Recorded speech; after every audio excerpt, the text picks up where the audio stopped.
Hello, we're here with Larry Stultz, instructor of IMC 615 Creative Strategy. And I'm looking forward to having a conversation with Dr. Larry about the class and his experience teaching in the program. Welcome. Glad to be here. Thanks for doing this. Thanks for inviting me. So to start the conversation, Larry, if you wouldn't mind, could you just tell us about your career history and what brought you to this point in your career and teaching in our programs? Okay. Well, I started out at Purdue University. I got a master's degree in graphic design and wanted to be in advertising. So I got a job with an agency up there and was an art director for an ad agency.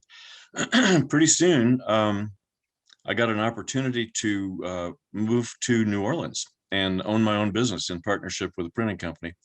And that quickly became a pretty good little agency. I think up to 12 people or so, and we did a lot of strategic work in oil and gas, healthcare, higher education, of course, hospitality and tourism, because that's what New Orleans is all about. And so I did that for about 18 years. And then I moved to Atlanta, teamed up with another agency, formed a new agency.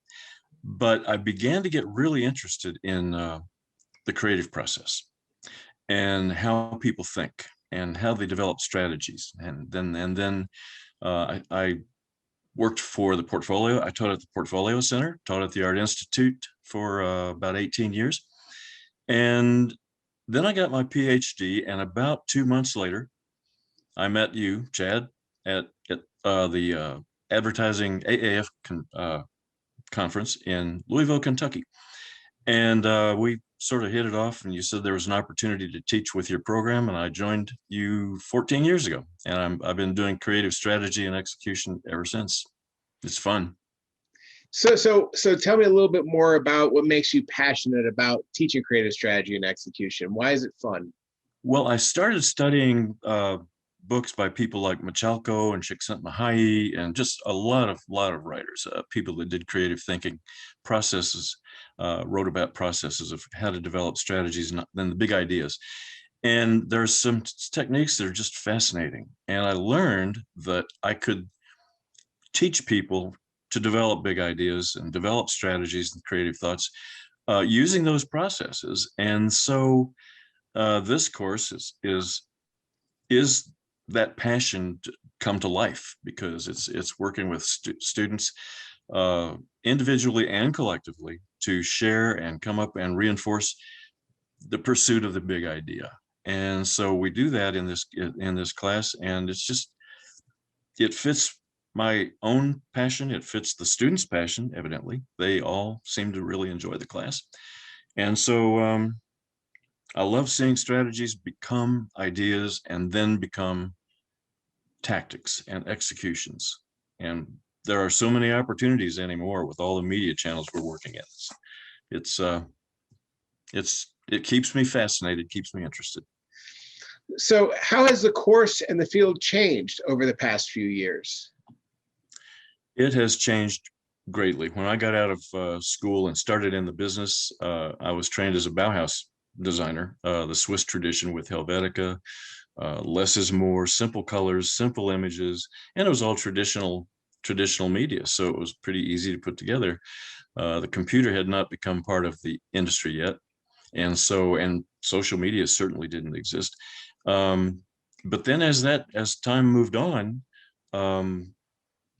digital technology kicked in. Digital technology was available to all of us as our means of production. And video then became a mainstay. Video, audio, designing for audio and video, and designers became storytellers, because that's what advertising and marketing really is all doing for us, is telling us stories about brands and products. So the media channels we're using are changing constantly, and the field, design thinking, human-centered thinking, has all become, that's what we're doing now. So the field in this course are changing daily, and I call that lifelong learning.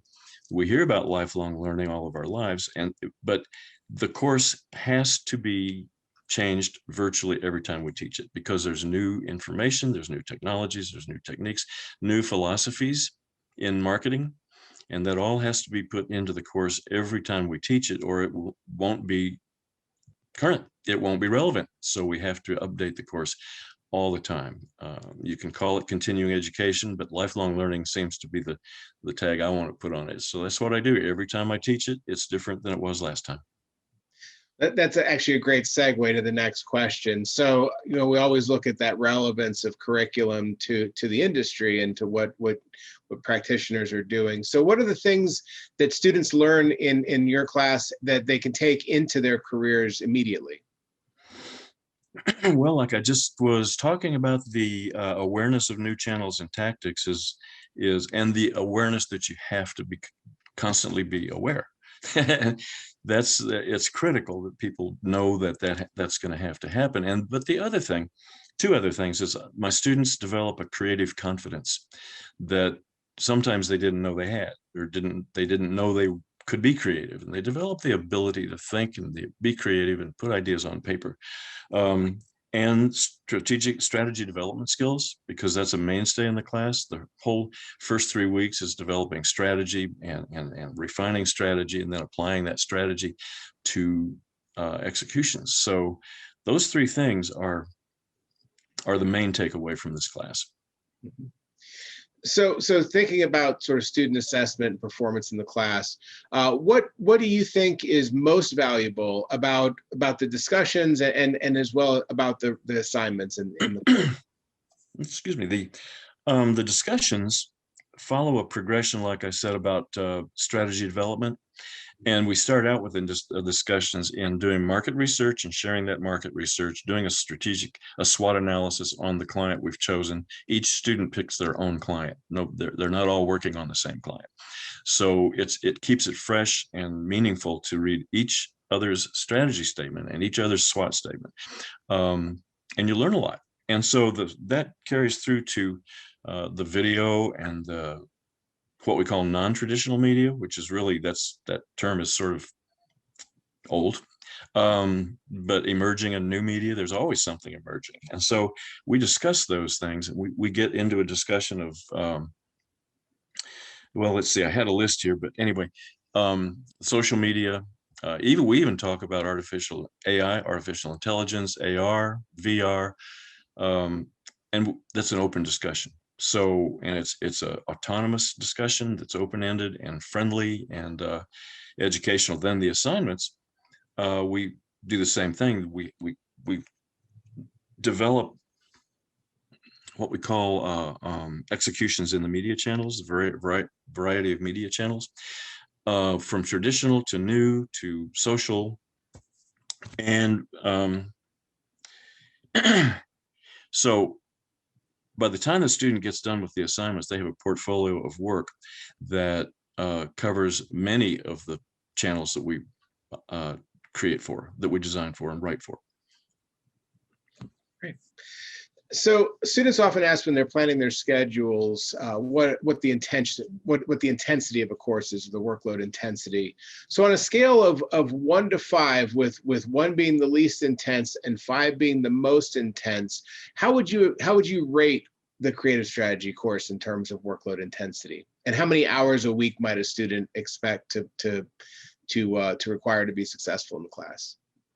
Well, the level, I would be tempted to say a level 3 in order not to scare people, but I think it's a level 4, because we take a lot of risks. Sometimes we dig really deep and go down the rabbit hole and take the red pill. When we putting our soul on the line with our creative thinking, that's an exposure that a lot of people don't want to get into. And so, in order to research and develop an idea and be able to put it out for the classmates and the instructor to critique, that makes it a little bit difficult.